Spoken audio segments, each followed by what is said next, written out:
Una vez más estoy acá, con mi fiel amigo Bonnie, dándoles la bienvenida a nuestro canal de Historia de la Matemática. Hoy viajaremos a la Francia del siglo XVIII, una época de agitación, de reyes y revoluciones, para descubrir la vida de un hombre cuya mente brillante sentó las bases de la ingeniería y la educación técnica moderna. Un hombre a menudo relegado a las notas a pie de página de la historia, pero cuya influencia es inmensa. Hablamos de Gaspard Monge, el padre de la geometría descriptiva. History's a puzzle, numbers that shine. New Euclid to Pythagoras, crossing the line. Geometry is harmony, circles that flow. Calculus whispers, let's watch it all grow. Counting the stars, math's a word goodbye. En el episodio de hoy, el francés Gaspard Monge.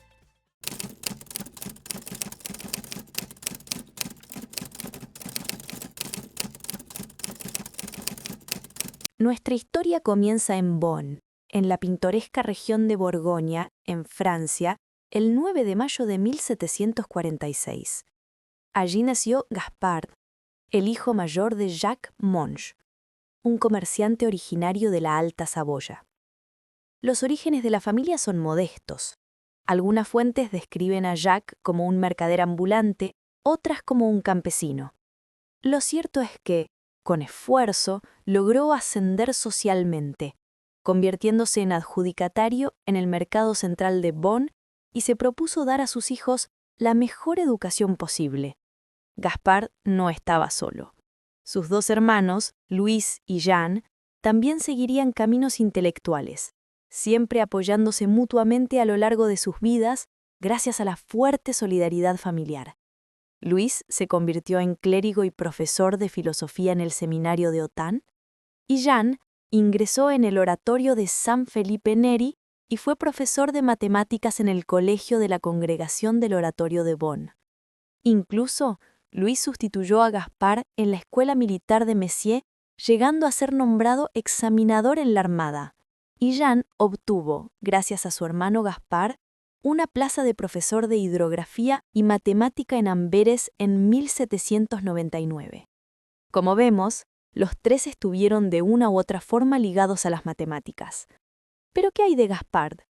Pues Jacques consiguió que su hijo Gaspard fuera admitido en la escuela de la Congregación del Oratorio de Bonn, y no tardaron en aparecer las señales de un talento fuera de lo común. ¿Se imaginan a un niño de 14 años creando una bomba contra incendios? Pues ese era Gaspard Monge.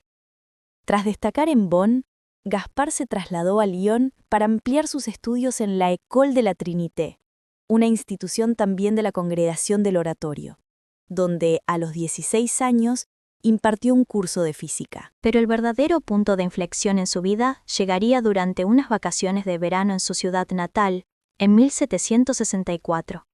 Sin disponer de instrumentos sofisticados, el joven Gaspard Monge se propuso una tarea monumental: diseñar un plano a gran escala de Bonn.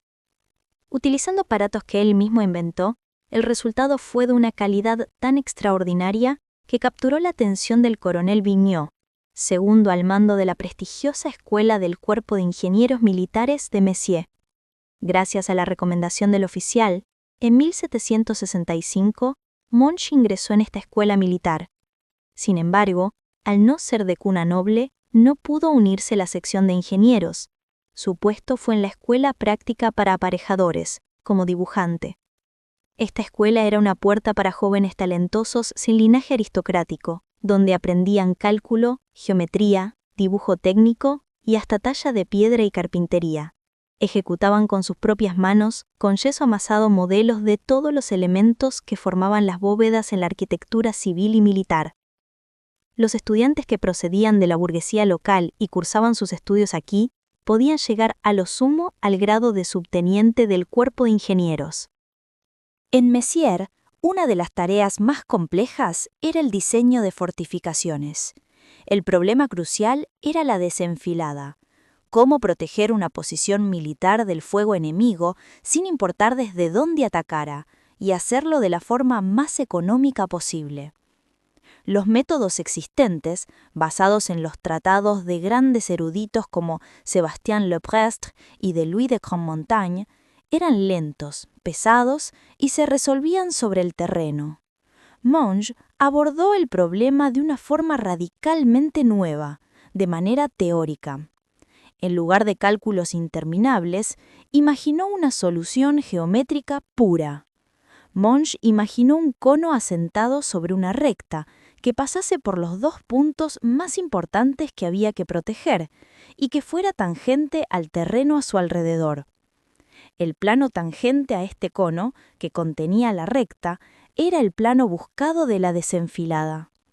Su método era tan eficaz que sentó las primeras bases de una disciplina completamente nueva, una que revolucionaría la ingeniería para siempre, la geometría descriptiva. Este logro le valió un enorme prestigio. Charles Bossot lo nombró profesor de refuerzo de matemáticas y en 1768, con solo 22 años, lo reemplazó en la cátedra de matemáticas de la escuela cuando Bossot ascendió en su escala académica. Durante estos años, Monge desarrolló las bases de la geometría descriptiva e introdujo esta nueva disciplina en la enseñanza regular de la escuela. Mostró que el método de las proyecciones, hasta aquel momento reservado a los trazados más o menos empíricos de los talladores de piedra, los carpinteros y los arquitectos, era susceptible de las aplicaciones más diversas y que, precisando sus principios, se podía convertir en una técnica simple y útil. Pero aquí surge una curiosidad. Este conocimiento era tan valioso que fue clasificado como secreto militar. En esta época, la rivalidad entre las distintas escuelas militares francesas conducía a guardar el secreto de los contenidos más originales de la enseñanza, por lo que la geometría descriptiva no se dio a conocer públicamente hasta casi 30 años después, cuando Monge inició unos cursos en la Escuela Normal y en la Escuela Politécnica de París, en 1794 y 1795. Con su mayor descubrimiento bajo secreto, Monge no se detuvo. Orientó su prodigiosamente mente hacia otros campos. Mantuvo correspondencia con los más grandes matemáticos de su tiempo, como el barón de Chauvrey, el ya mencionado Charles Bossuet, Alexandre Théophile Vandermonde, Breuil Dumarché, Jean Léron d'Alembert y Marie-Jeanne Antoine de Carita, marqués de Condorcet. Estos dos últimos figuras clave de la célebre enciclopedia.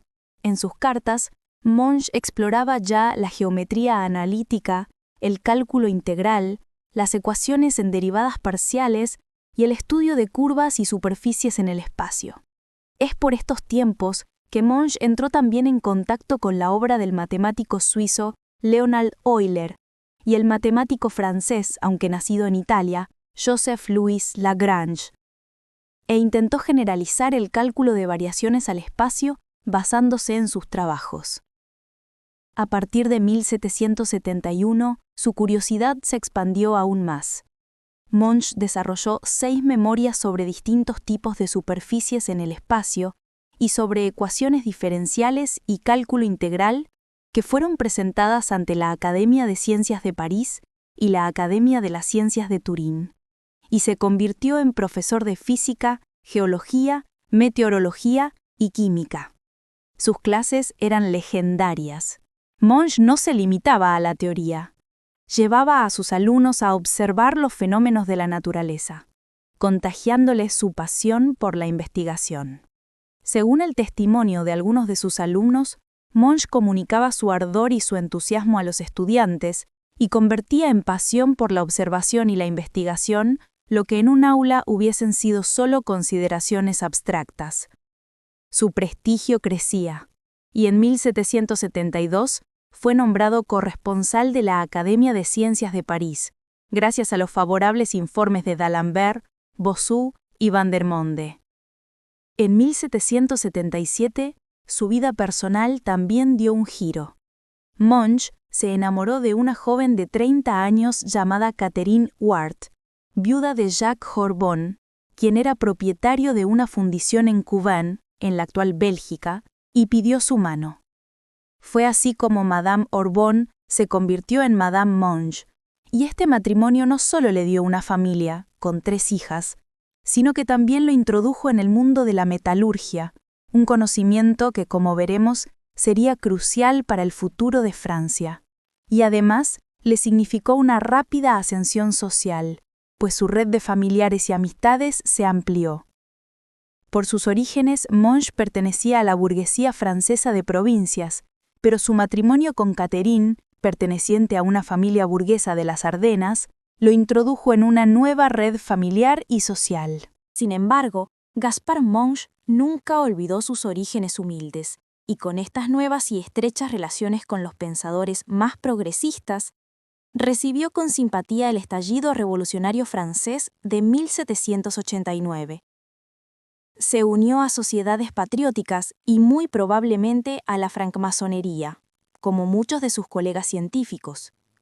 Para este entonces, ostentaba el cargo de examinador de los guardiamarinas y alternaba los viajes e inspección a los diferentes puertos del país que albergaban escuelas de la Marina, con la elaboración de diversas memorias sobre matemática, física o química. Es interesante hacer un paréntesis aquí para describir brevemente cómo era el examen de ingreso a la Marina. La convocatoria estaba abierta a jóvenes de edades comprendidas entre los 13 y los 15 años, provenientes de colegios especializados en la preparación para el acceso a la Marina, aunque también se admitían aspirantes libres que hubieran recibido del Ministerio una carta de examen, siempre que superaran las mismas pruebas de nobleza exigidas a los alumnos de los colegios. Todos ellos tenían que presentarse a las escuelas de la Marina para ser interrogados por el examinador.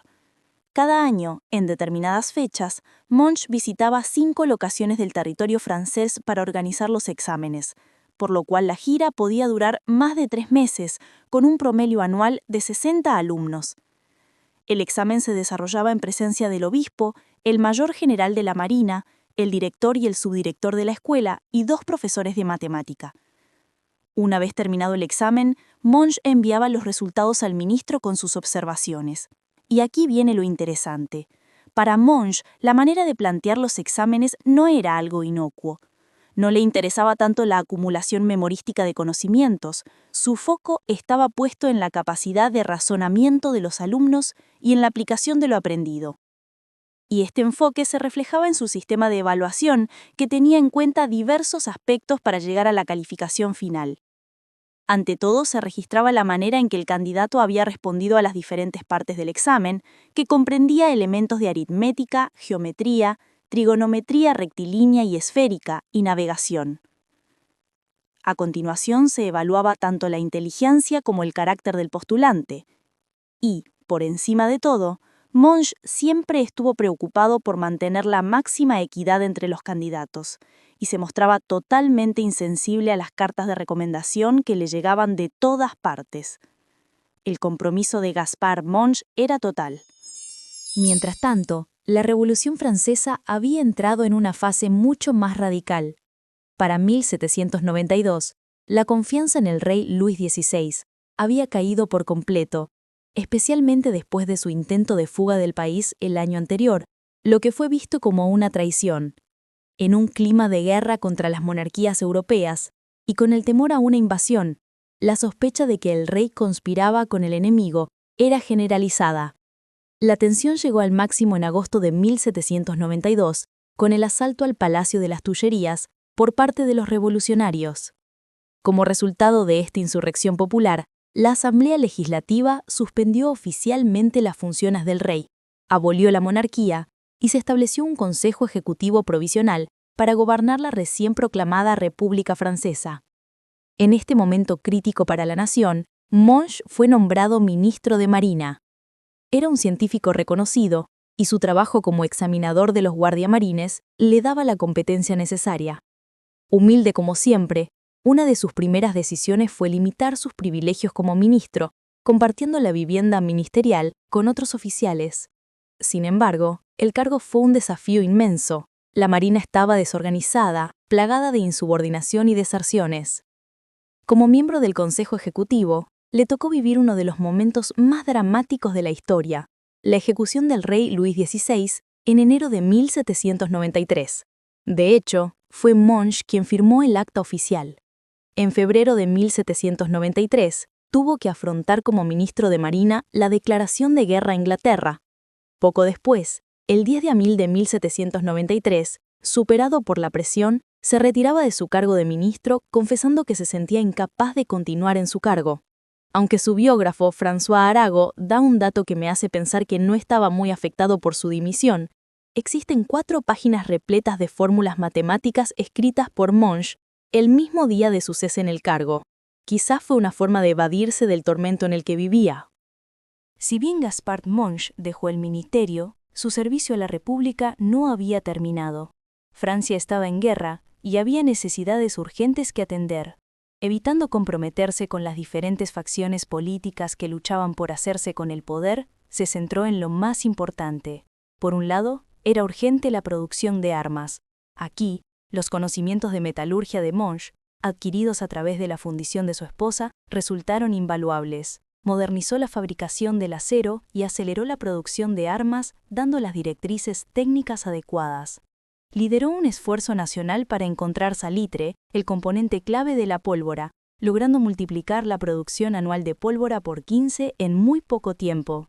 Reorganizó la fabricación de cañones, convirtiendo altos hornos en fundiciones y redactando personalmente las instrucciones técnicas para los obreros. Mediante un decreto de principios del año 1794, el Comité de Salud Pública, del que Monge formaba parte, convocó a representantes de los artilleros de la Guardia Nacional de cada distrito de la República para que siguieran unos cursos revolucionarios sobre el arte de extraer el salitre, los nuevos procedimientos para refinar esta sustancia, la nueva forma de fabricar la pólvora y la fabricación de los cañones. Aquí, Monge, junto al físico John Hassenfratz, mostraron cómo fundir, perforar y calibrar los cañones de bronce para el ejército de tierra y los cañones de hierro fundido para la marina. Durante el día, Monge se dedicaba a visitar los talleres y por la noche escribía las instrucciones dirigidas a los obreros. Por otro decreto de principios del año 1794, se encargó a Monge redactar una descripción de los procedimientos empleados en la fabricación de los cañones acompañada de grabados. Su obra, Descripción de l'acte de fabriquer le canon, se convirtió en un manual de referencia, una obra maestra de claridad técnica y dominio geométrico. Pero quizás su contribución más duradera a la nueva república fue en el campo de la educación.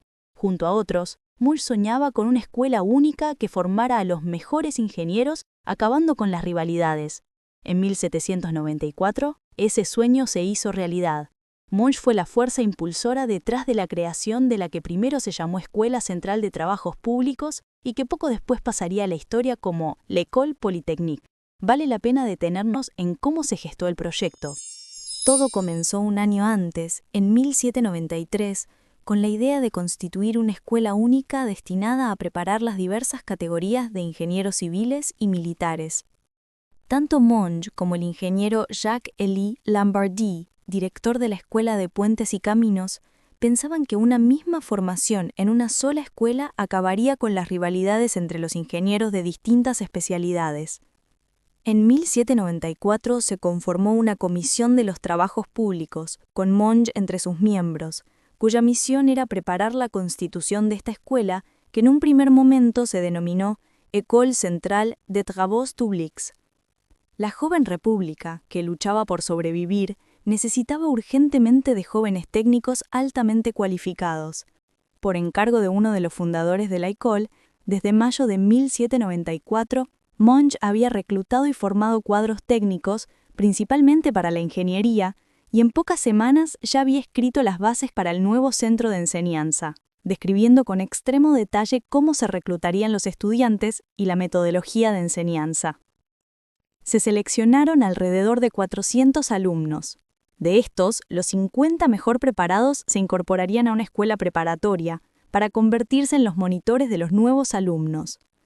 Después, los alumnos eran clasificados en 3 secciones en función de sus aptitudes. Una parte seguiría el ciclo completo de estudios, mientras que las otras recibirían una formación más acelerada. Los monitores debían seguir durante 3 meses unos cursos revolucionarios, donde se les daba una visión de conjunto de la enseñanza que iban a recibir a lo largo de 3 años. Monge estuvo a cargo de las lecciones de geometría y análisis, alternando la enseñanza con la redacción de material que serviría de texto para un futuro. Así pues, la École Centrale des Travaux Publics, que pasó a llamarse muy pronto École Polytechnique, ofreció un modelo de reclutamiento y de formación de la élite científica y técnica, donde las tradicionales recomendaciones que caracterizaban la entrada en la carrera científica durante el antiguo régimen dejaron paso a un sistema igualitario y anónimo basado solo en la apreciación objetiva de los méritos. Un cambio que, sin duda, cuenta con la impronta de Monge.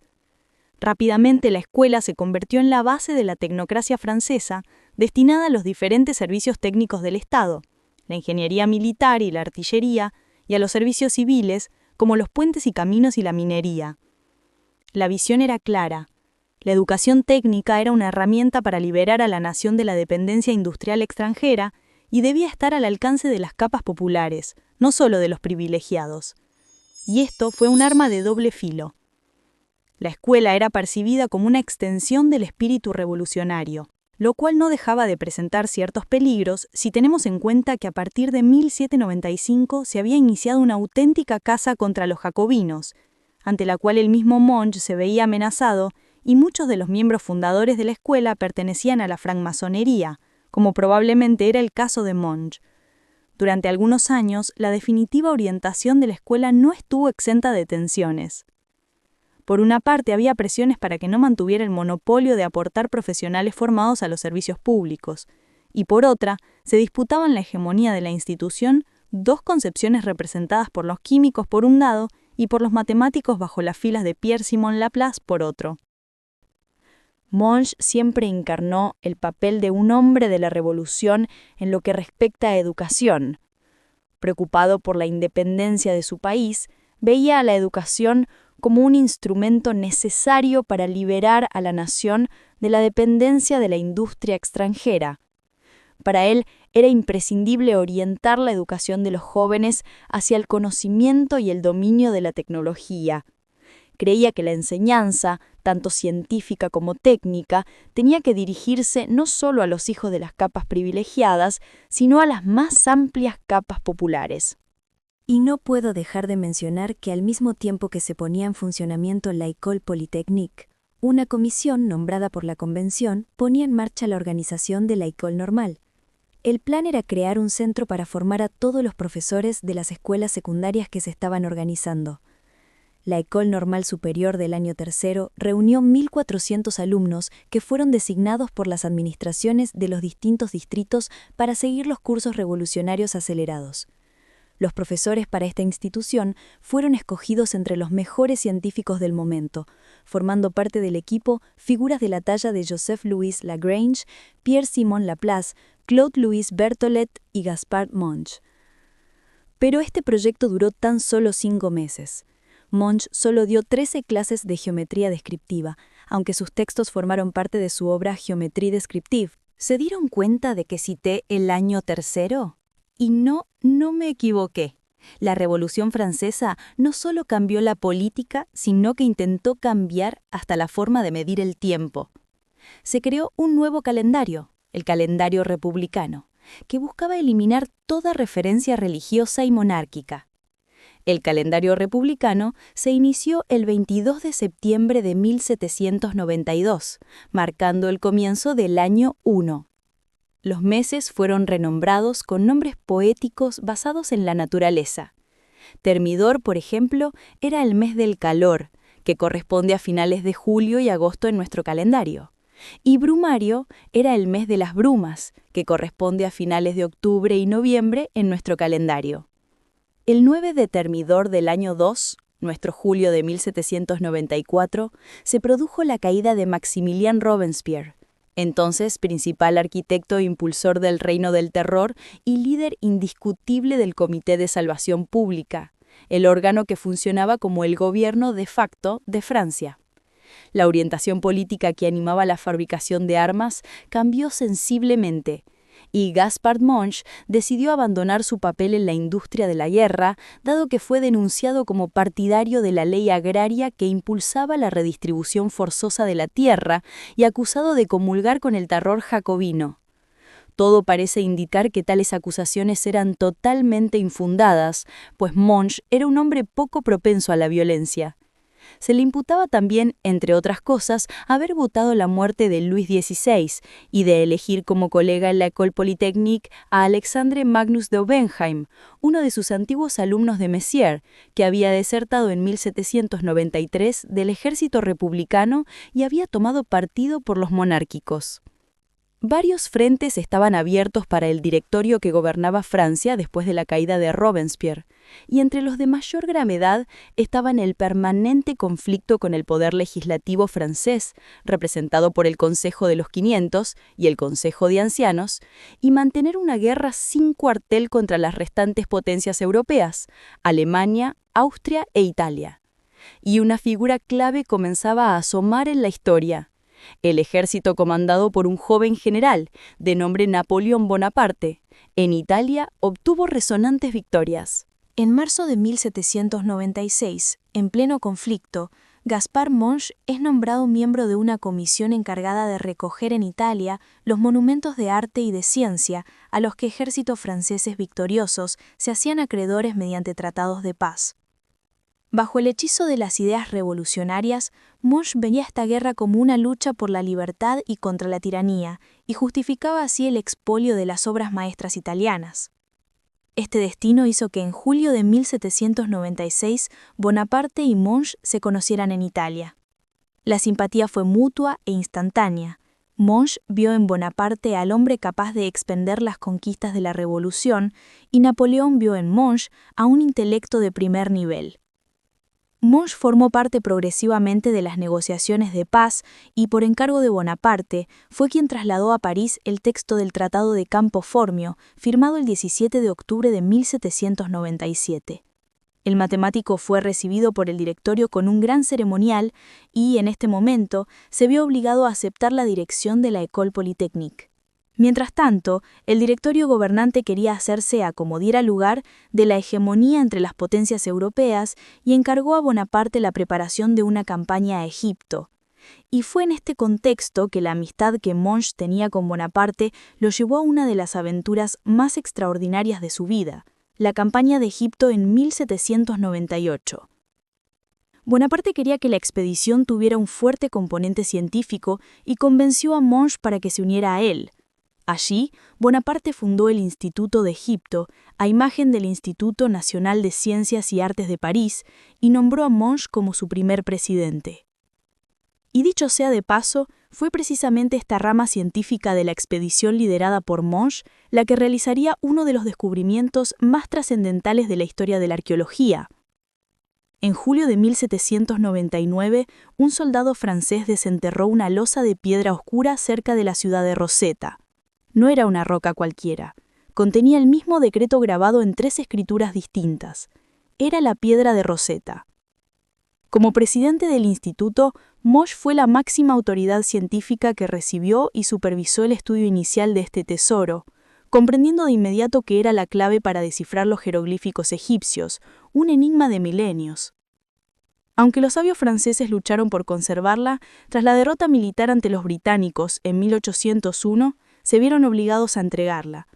Este acto de expolio de guerra es la razón por la que la piedra se encuentra hoy en el Museo Británico y no en el Louvre, y es el origen de la acalorada reclamación que Egipto mantiene en la actualidad para que su patrimonio le sea devuelto. Pero volvamos a nuestra historia. Monge se convirtió en uno de los hombres de confianza más cercanos de Bonaparte, regresando con él a París en octubre de 1799. Poco después, el 18 de Brumario del año 8, es decir, el 9 de noviembre de 1799, se produjo el golpe de Estado que llevó a Bonaparte al poder, acabando con el directorio e instaurando el consulado. A pesar de sus convicciones republicanas, Monge apoyó a Napoleón, aceptando su ascenso y más tarde el imperio. Durante estos años fue colmado de honores, senador, presidente del Senado, conde de Pelus, pero su trabajo de investigación se fue quedando atrás. absorbido por las obligaciones oficiales. Y como es de esperar, la caída de Napoleón en 1815 supuso también la caída de Gaspard Monge. Napoleón abdicó y fue desterrado por los británicos a la isla de Santa Elena en julio de 1815. Considerado un amigo íntimo del emperador destronado, Monge tuvo que esconderse y no volvió a París hasta el mes de marzo de 1816. En sus últimos años de vida fue sometido al ostracismo, excluido del Instituto Nacional de Ciencias y Artes de París que tanto había ayudado a forjar. Cuando murió, el 28 de julio de 1818, no recibió ningún homenaje oficial. El nuevo gobierno monárquico intentó borrar su memoria, pero sus amigos, Berthollet, Laplace y Chaptal, entre otros, y sobre todo las generaciones de ingenieros y matemáticos que se formaron gracias a él, no lo olvidaron y asistieron a su entierro. Fueron sus discípulos quienes comenzaron a rescatar su figura. En 1819, uno de sus discípulos más brillantes, el matemático e ingeniero Jacques Dupont, se manifestaba en contra del injusto olvido al que el gran matemático había sido sometido desde 1815 por el nuevo gobierno francés. Y con el tiempo, la historia le hizo justicia. Hoy, Monge es reconocido no solo como matemático genial, sino como un visionario que transformó la enseñanza técnica superior. L'École Polytechnique, su creación más querida, es inseparable de su biografía. Más de 150 años después de su fallecimiento, en 1989, en el bicentenario de la Revolución Francesa, el presidente de la República, François Mitterrand, le restituyó todos los honores. Los restos de Gaspard Monge fueron trasladados simbólicamente al Panteón de París, el lugar de descanso de los héroes de Francia. La vida de Gaspard Monge es un testimonio del poder de la inteligencia y la perseverancia, de cómo un hijo de comerciante, sin más herramientas que su propio ingenio, pudo redibujar el mundo, no solo en los planos de los ingenieros, sino también en las aulas de las universidades y en el corazón de una nación en plena transformación. Una vida asombrosa, digna de ser contada y recordada.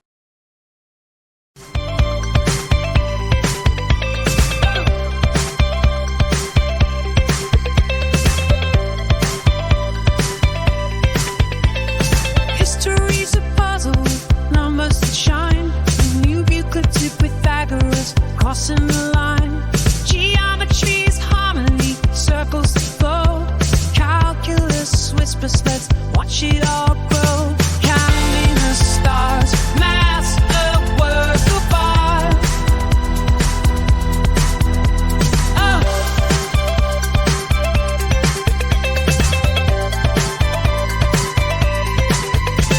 Algebra's magic, letters and signs. Solving mysteries one equation at a time. From ancient Mesopotamia to today's bright screens, math tells the story of all of our dreams. So